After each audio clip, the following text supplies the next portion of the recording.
नमस्कार दोस्तों, स्वागत है आपका हमारे इस चैनल में। राम नाम की लूट है, लूट सके सो लूट। और राम के पूरे जीवन में उनकी हर एक घटना हमें एक नया ज्ञान देता है, हमारे जीवन को उन्नत बनाने का संदेश देता है। और इसी कड़ी में जब हम रामायण देखते हैं तो हमें लगता है कि भगवान राम को 14 वर्ष का वनवास ही क्यों मिला। रामायण के अनुसार माता कैकेयी ने महाराज दशरथ से भगवान राम के लिए 14 वर्षों के लिए वनवास मांगा था, जिसकी वजह से रावण का अंत हो सका। लेकिन क्या आपको पता है कि कैकेयी ने राम के लिए पूरे जीवन के बजाय केवल 14 वर्षों का वनवास ही क्यों मांगा? वो 10 साल भी मांग सकती थी, वो 2 साल, 5 साल, 12 साल, 13 साल भी मांग सकती थी, लेकिन उन्होंने 14 साल का वनवास मांगा। आखिर ऐसा क्यों हुआ?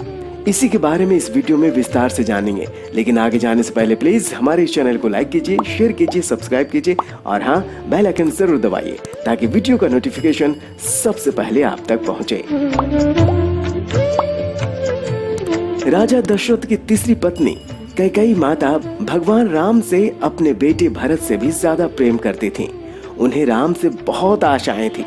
जब माता कैकेयी ने प्रभु श्री राम से 14 वर्षों का वनवास मांगा था, तब सबसे ज्यादा भरत हैरान हुए थे, क्योंकि वो जानते थे कि माता राम से कितना प्रेम करती हैं। लेकिन आपको जानकर हैरानी होगी कि देवताओं ने कैकेयी से ये काम करवाया था। इसके पीछे एक रोचक कथा है। विवाह से पहले कैकेयी महर्षि दुर्वासा की सेवा करती थी। कैकेयी की सेवा से प्रसन्न होकर महर्षि दुर्वासा ने कैकेयी का एक हाथ वज्र का बना दिया और आशीर्वाद दिया कि भविष्य में भगवान तुम्हारी गोद में खेलेंगे। समय का पहिया चलता रहा और कैकेयी का विवाह राजा दशरथ से हो गया। एक समय स्वर्ग में देवासुर संग्राम आरंभ हुआ। देवराज इंद्र ने राजा दशरथ को सहायता के लिए बुलाया। रानी कैकेयी भी महाराज की रक्षा के लिए सारथी बनकर देवासुर संग्राम में पहुंच गई। युद्ध के दौरान दशरथ के रथ के पहिए से कील निकल गया और रथ लड़खड़ाने लगा। ऐसे में कैकेयी ने कील की जगह अपनी उंगली लगा दी और महाराज की जान बचा ली। राजा दशरथ को जब पता चला कि कैकेयी ने युद्ध भूमि में किस साहस का परिचय दिया है, तो वो बहुत प्रसन्न हुए और 3 वरदान मांगने को कहा। कैकेयी ने उस समय प्रेमवश यह कह दिया कि इसकी जरूरत नहीं है, अगर कभी जरूरत होगी तो मांग लूंगी।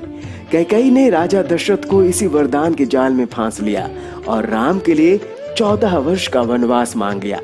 लेकिन 14 वर्ष के लिए वनवास क्यों मांगा? इसके पीछे कई राज हैं। कैकेयी ने 14 वर्ष का वनवास मांगकर ये समझाया कि अगर व्यक्ति युवा अवस्था में 14 विकार यानी कि 5 ज्ञानेंद्रिया, कान, नाक, आंख, जीभ, त्वचा, 5 कर्मेंद्रियां यानी वाक, पाणी, पाद, पायु, उपस्थ तथा मन, बुद्धि, चित्त, इन 14 को अपने वश में रख ले तो वो अपने घमंड और रावण को मार सकता है। दूसरी बात ये थी कि रावण को पहले ही श्राप मिल चुका था कि उसे कब मरना है और उसे मरने और उस श्राप को पूरा होने में सिर्फ 14 वर्ष ही शेष थे। प्रश्न उठता है कि ये बात कैकेयी कैसे जानती थी?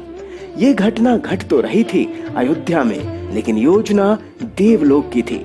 कोप भवन में कोप का नाटक हुआ था। कैकेयी को श्री राम पर भरोसा था, लेकिन दशरथ को नहीं था।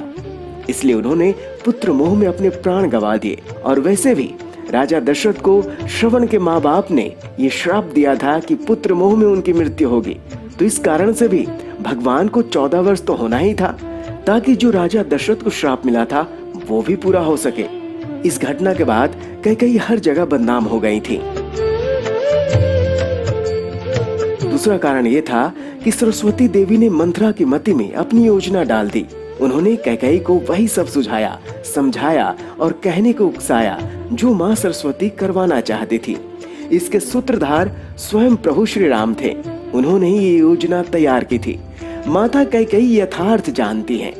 वो नारी युद्ध भूमि में दशरथ के प्राण बचाने के लिए अपना हाथ रथ के धुरे में लगा सकती हैं। रथ संचालन की कला में दक्ष हैं। वो राजनैतिक परिस्थितियों से अनजान कैसे रह सकती हैं? कैकेयी चाहती थी कि मेरे राम का पावन यश 14 भुवनों में फैल जाए, और ये बिना तप और बिना रावण वध के संभव नहीं था। कैकेयी जानती थी कि अगर राम अयोध्या के राजा बन जाते तो रावण का वध नहीं कर पाते, इसके लिए वन में तप जरूरी था। कैकेयी चाहती थी कि राम केवल अयोध्या के ही सम्राट न बनकर रह जाएं, वो विश्व के समस्त प्राणियों के हृदयों के सम्राट भी बने। उसके लिए प्रभु श्री राम को अपनी साधित शोधित इंद्रियों तथा अंतःकरण को तप के द्वारा तदर्थ सिद्ध करना होगा। देवलोक में बनाई गई इस योजना का केंद्र राक्षस का वध था। महाराज अरण्य के उस शाप का समय पूर्ण होने में 14 साल ही बचे थे, जो शाप उन्होंने रावण को दिया था कि मेरे वंश का राजकुमार तेरा वध करेगा, और उसी के निमित्त बने थे प्रभु श्री राम, जिससे भगवान श्री राम ने रावण का वध किया और देवलोक की योजना पूरी हुई। तो दोस्तों, आपने जाना कि भगवान श्री राम को 14 वर्ष का वनवास क्यों मिला। कैकेयी मथुरा तो निमित्त थे और माता कैकेयी परिस्थितिवश बदनाम हो गईं। वो तो बड़ी दयालु थी, वो ऐसी माँ थी जो अपने बेटे से ज्यादा प्रभु श्री राम को मानती थी। वो जानती थी कि प्रभु श्री राम श्री हरि के अवतार हैं। दोस्तों, आपको ये प्रसंग कैसा लगा हमें कमेंट करके जरूर बताएं, और इसी प्रकार की रोचक जानकारी के लिए हमारे इस चैनल को लाइक कीजिए, शेयर कीजिए, सब्सक्राइब कीजिए और हाँ, बेल आइकन जरूर दबाइए ताकि वीडियो का नोटिफिकेशन सबसे पहले आप तक पहुंचे। हरे कृष्णा।